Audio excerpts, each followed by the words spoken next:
Hello everyone, welcome back to my channel. I'm Bill. We're going to be in Dungeon World for this video. We're going to go over the moves and how they work, so that way if you've watched any of the other Dungeon World videos, you'll get familiar with how combat's supposed to work. It's a player-based system and story-based system, so the Game Master really doesn't roll anything. He more or less narrates what's going on. So, making moves. The most basic unit of rules in Dungeon World is the move. A move looks like this. When you attack an enemy in melee, roll plus strength. On a 10 or higher, you deal your damage to an enemy and avoid their attack. At your option, you may choose to do plus 1d6 damage, but expose yourself to the enemy's attack. On a 7 through 9, you deal your damage to the enemy and the enemy makes an attack against you. Moves are rules that tell you when they trigger and what effect they have. A move depends on a fictional action and always has a fictional effect.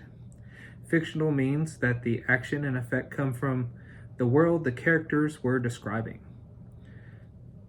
In the move above, the trigger is when you attack an enemy in melee. The effect is what follows, a roll to be made and differing fictional effects based on the outcome of the roll. When a player describes their character doing something that triggers a move, the move happens and its rules apply. If the move requires a roll, its description will tell you what dice to roll and how to read their results.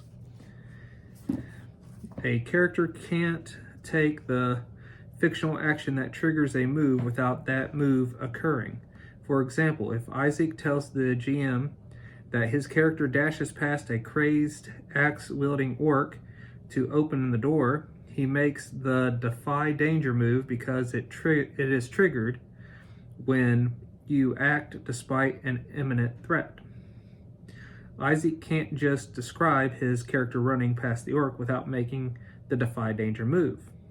And he can't make the Defy Danger move without acting despite an immediate threat or suffering a calamity.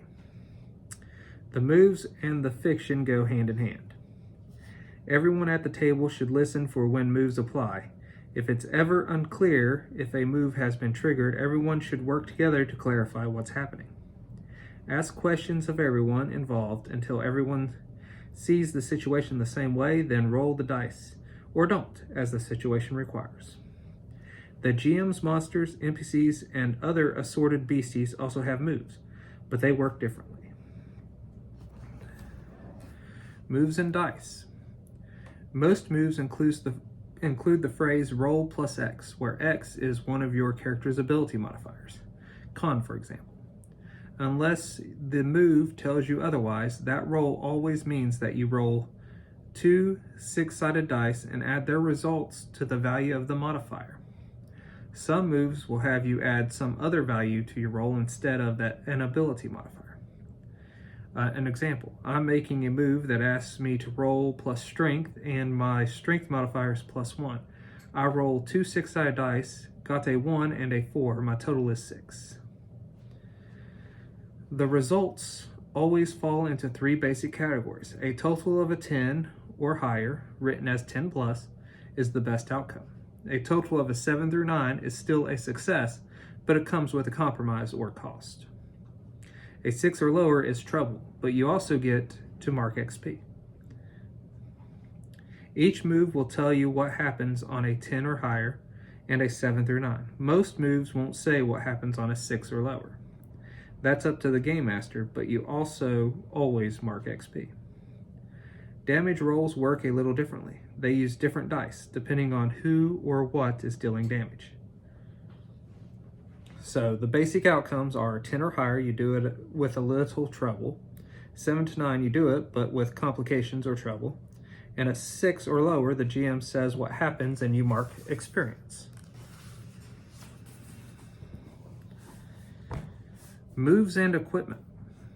The most important role of a character's equipment is to help describe the moves they make. A character without a weapon of some sort isn't going to trigger the hack and slash move when fighting a dragon, since a bare knuckle punch really doesn't do much to inch-thick scales. it doesn't count for the purpose of triggering the move. Likewise, sometimes equipment will avoid triggering a move. Climbing a sheer icy cliff is usually defying danger, but with a good set of climbing gear, you might be able to avoid the imminent danger or calamity that triggers the move. Weapons are particularly likely to modify what moves you can trigger. A character with a dagger can easily stab the goblin gnawing at his leg, triggering hack and slash, but the character with a halberd is going to have a much harder time bringing it to bear on such a close foe. Items and gear of every sort have tags. Tags are terms to describe things. Some tags have a specific effect on the rules. Things like damage reduction on armor or a magical bonus on a particular kind of move or stat. Other tags are purely about the fiction, like the close tag, which describes the length of weapon and how near your enemies need to be for you to attack them. Tags help you describe your character's actions when the items are being used, and they give the GM information about how the items you're using might go wrong or cause complications when you fail a roll. The effects of moves. The effect of moves are always about the fictional world the character inhabits. A 10 or higher on hack and slash doesn't just mean the mechanical effects, it means you successfully attacked something and did some type of harm to it. Once you figured out what the effects of the moves are, apply them to the fiction and go back to the conversation. Always return to what's going on in the game. Some moves have imminent mechanical effects that dealing damage, or giving someone a bonus to their next roll. These effects are always a reflection of the fictional world the characters are in. Make sure to use the fiction when describing the effects of the move. Some moves use phrases deal damage. Dealing damage means you roll the damage dice for your class. Sometimes your weapon will add or subtract damage too. You use your damage dice anytime you make an attack that could reasonably hurt your target. Usually that means you're wielding a weapon, but your fists can be weapons with the right training or an interesting situation. Say, take +1 forward. That means you take a +1 on your next move, not damage. The bonus can be greater than +1 or even a penalty like a -1. There's also might be a condition such as take +1 forward to hack and slash, in which case the bonus applies only to the next time you roll hack and slash, not any other move. Say take +1 ongoing, that means to take +1 on all move rolls, not damage. The bonus can be larger than +1, or it can be a penalty, like a -1. There's also might be a condition such as take +1 ongoing to volley. An ongoing bonus also says what causes it to end, like until you dismiss the spell or until you atone to your deity. Give you hold. Hold is currency that allows you to make some choices later on by spending the hold as a move describes. Hold is always saved up for the move that generated it. You can't spend your hold from defend on trap expert or vice versa, for example. Present a choice. The choice you make, like all moves, dictates things that happen in the fiction in addition to any more mechanical effects. The choice you make on a 10+ result of hack and slash to deal more damage at the cost of opening yourself up is exactly what's happening to your character. They have enough advantage that they can stay safe or push their luck. Give you a chance to say something about your character and their history. When you spout lore, you may get asked how you know the information that the GM reveals.